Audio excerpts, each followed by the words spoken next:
Hey, welcome back to the channel. I hope you're doing really well. Today we're going to learn Exodus Nanking rhythm parts off the Atrocity B album. Many of you asked me to do a lesson on this after I did my favorite riff videos, and this is an awesome riff in this song. I just love the whole song. The whole rhythm part is really cool.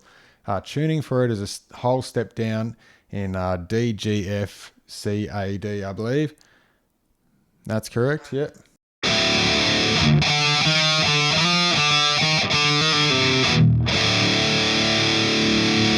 Open strings, but you got to be very careful that when you're playing those open strings, you're not going to get unwanted noise coming through with the guitar. So it's all open until you come back to that F and it's a solid chunk. And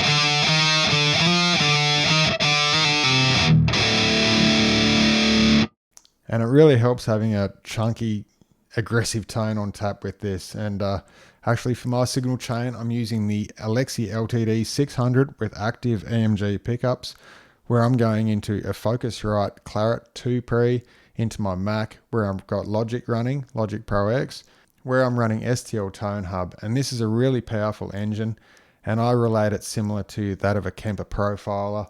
It's the same interface that you see throughout. It's got a very good solid foundation to the amp, and all the sounds that I've created through it so far have felt very real, and I can really dig in and get that level of chunk that I need without affecting the front of the amp, and just sculpt tones exactly how I need them to be. For my preset, which is based on the Engel Savage 120, it's the same amp that Gary Holt used in the Exhibit B album, so I think it captures it to a T. I've never had a tone this close to that before. I've got my preset links in the description for the tones I've created on the ToneHub so far, and links back to ToneHub if you want any more information. But let's get on with the lesson. And we're in that initial riff.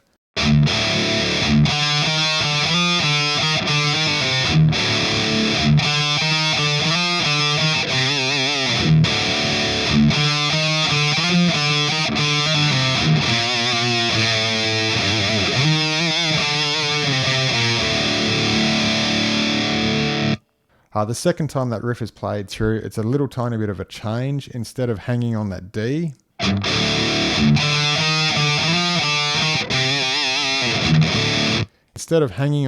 there, Gary actually comes over and does a chunky power chord on the D there, but your pointer finger comes over and sits on the 6th string on the 5th fret as well. So it's really 5, 5 and 7, 7. It's a super chunky chord when it's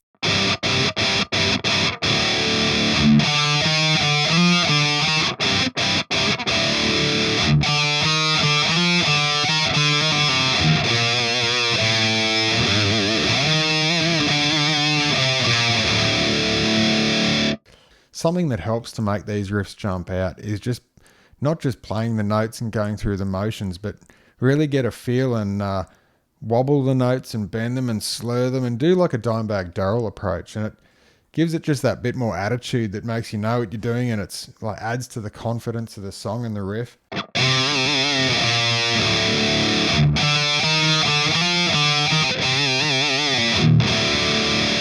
I think it's a great way of being assertive playing the guitar. It's being aggressive and knowing what you're doing, and that's the difference when you play these riffs. Like, play them properly, play them like you mean them, and it's so much cooler that way. And hopefully you got those two parts. After that intro riff, it goes to the clean passage.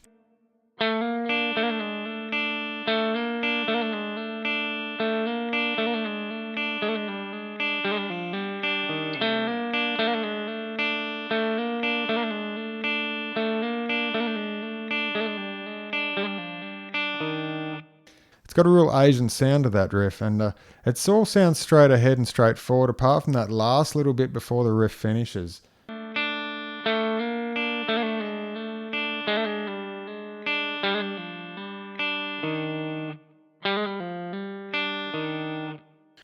When I play along with the record, I don't even play that clean passage. I just love the chunky chords on the outside there. And that's just an A and F back to the E.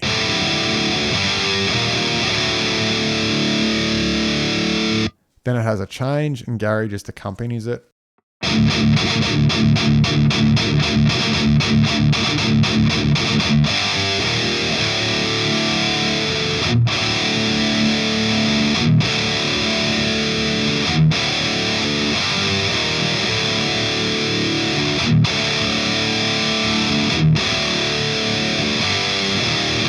And then the main riff starts, and this riff is so cool.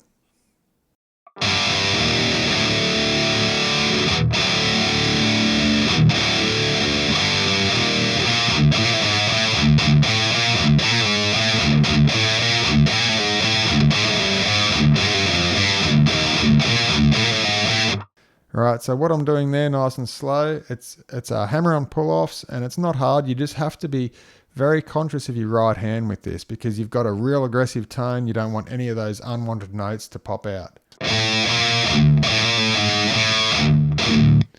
I'm coming down pretty chunky on that right hand.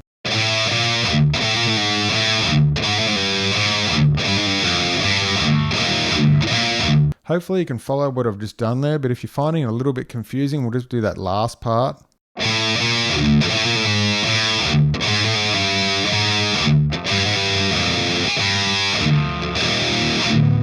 The only thing that makes that hard is you have full control over the riff with your right hand.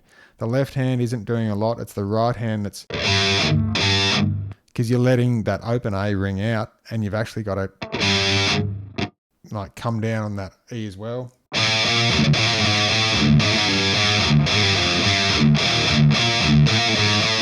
I guess in these lessons I'm showing you the notes, but I really want to focus a lot on what you should be doing with like muting with the other fingers in your hand and using your right hand properly. Really focus on having no sound apart from the notes that you deliberately hit. So the next part of this riff, when you get to that open A chord,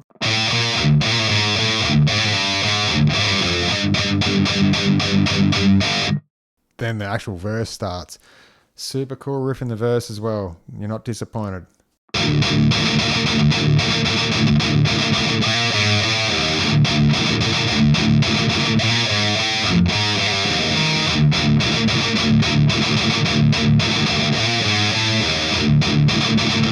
We'll break that part down now. It's super simple. All it is those two same riffs that alternate.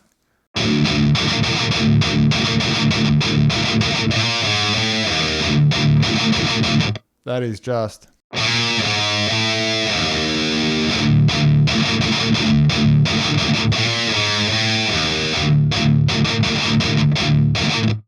second part of that riff.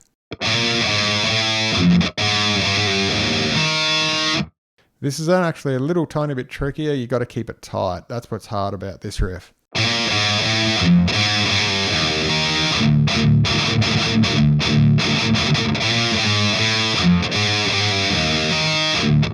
Super slow.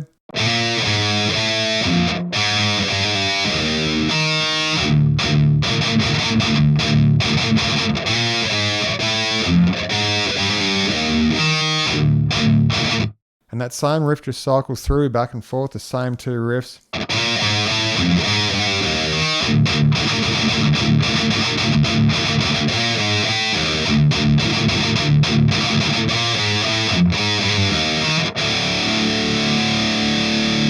At the end of that riff, you saw I went to the open E5 power chord, and that starts the pre-chorus.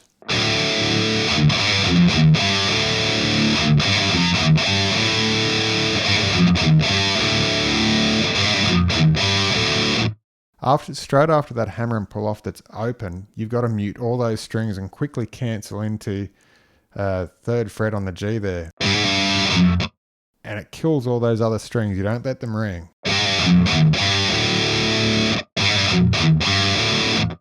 Have a practice at things like that just to play that same little sequence over and over so you only get the notes that you want to hear.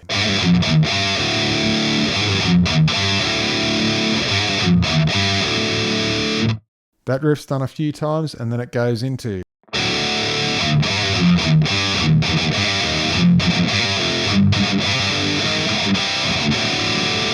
Back into that same riff. So what I'm doing there is after the open E, it's straight into a super heavy chunky F power chord. There's no ringing out here. It's not like a... So hopefully you can follow, but each time after I do the palm mute on these power chords, I'm just following by a hammer and pull off on the corresponding string below the root note. So...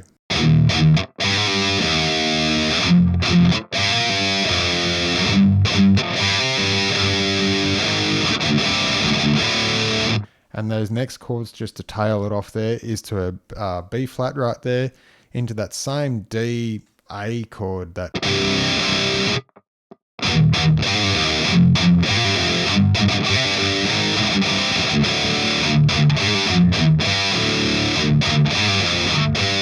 and the second time around, he doesn't palm mute these.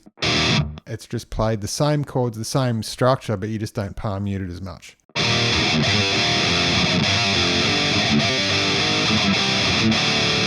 So to tie that pre-chorus riff together,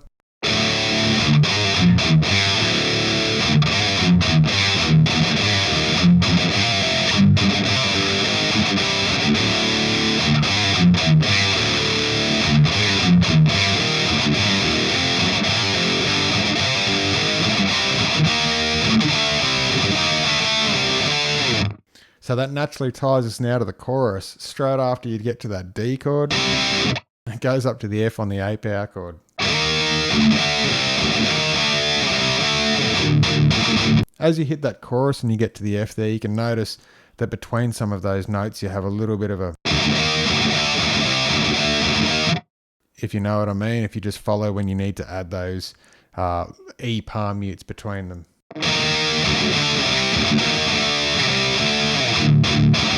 Followed by a C, which is a C, G. Up to the D again, D, A. Into the F, E.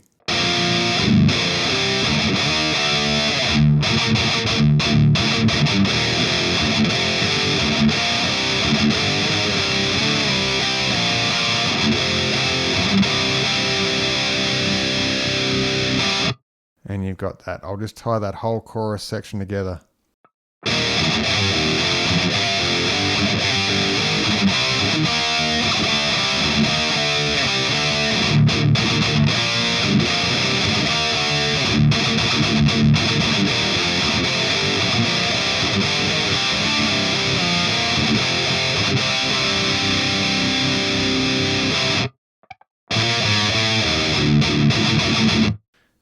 To tail that off the second time around leading up to the solo, everything else is the same. When he hangs on that D/A chord, instead of doing that to finish, you just let that ring out.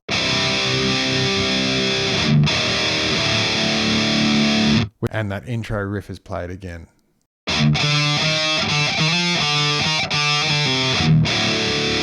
And that's the same except for one little section which is super cool.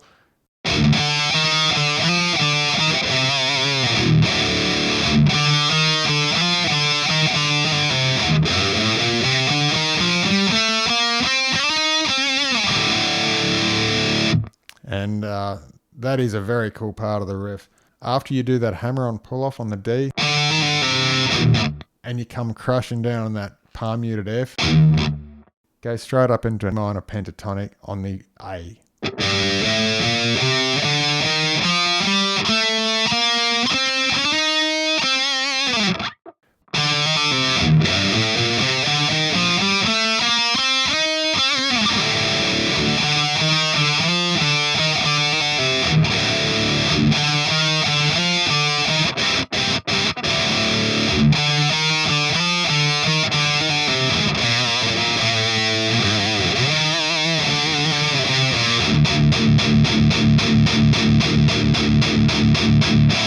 And now we're into the solo, and this is what he's playing behind the solo.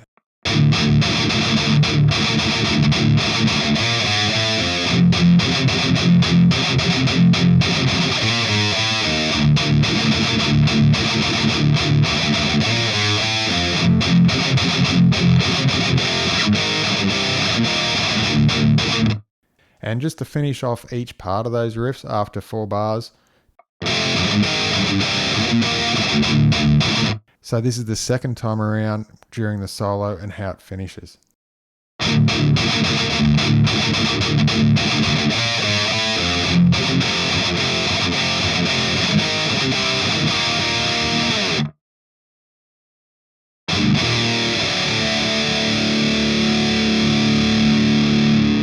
Hopefully you followed that second time around instead of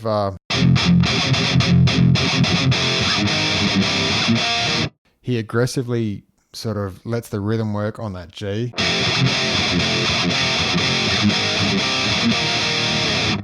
And you end up landing on that F chord twice and slide out of it after a minute, and then the whole song pauses and it comes back with that E, F, open E again. Right at that point, it goes back to the start and does the clean passage again, and that's the whole song essentially. You know all the parts, you know all the riffs, and you know how to tie them all in together. Please just practice it and learn. Really pay a lot of attention onto the left and right hand and get those palm mutes where you want them. What I really want to teach you is to be deliberate with what you want to play and how you want to play it, and get that execution across exactly the way that you intend it to be. You don't want any of that unwanted noise. Anyways, I'm glad to help. Always answer all your questions, and I read every comment that you make. So as always, I'll see you next week. Take care. Bye.